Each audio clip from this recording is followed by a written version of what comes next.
समय पहले की बात है। एक जंगल में नदी किनारे एक पेड़ पर कबूतर रहता था। उसी जंगल में एक दिन कहीं से एक मधुमक्खी भी गुजर रही थी कि अचानक से वह एक नदी में जा गिरी। उसके पंख गीले हो गए।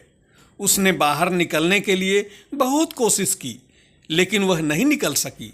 जब उसे लगा कि अब वह मर जाएगी, तो उसने मदद के लिए चिल्लाना शुरू कर दिया।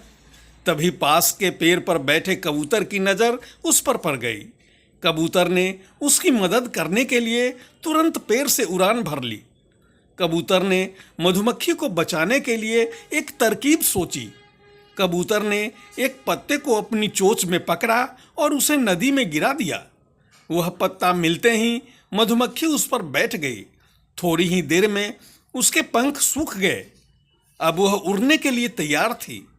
उसने कबूतर को जान बचाने के लिए धन्यवाद बोला और उसके बाद मधुमक्खी वहां से उड़कर चली गई। इस बात को कई दिन बीत चुके थे। एक दिन वही कबूतर गहरी नींद में सो रहा था। तभी एक लड़का उस पर गुलेल से निशाना लगा रहा था। कबूतर गहरी नींद में था, इसलिए वह इस बात से अनजान था। लेकिन उसी समय वहां से एक मधुमक्खी गुजर रही थी, जिसकी नजर उस लड़के पर पड़ गई। यह वही मधुमक्खी थी जिसकी कबूतर ने जान बचाई थी। मधुमक्खी तुरंत लड़के की ओर उड़ गई और उसने जाकर सीधे लड़के के हाथ पर डंक मार दिया। मधुमक्खी के काटते ही लड़का तेजी से चिल्ला पड़ा। उसके हाथ से गुलेल दूर जाकर गिरी।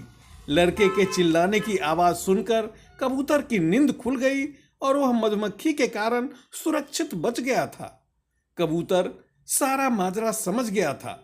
उसने मधुमक्खी को जान बचाने के लिए धन्यवाद बोला और दोनों जंगल की ओर उड़ गए। दोस्तों, इस कहानी से हमें यह सीख मिलती है कि हमें मुसीबत में फंसे व्यक्ति की मदद जरूर करनी चाहिए। इससे हमें भविष्य में इसके अच्छे परिणाम जरूर मिलेंगे।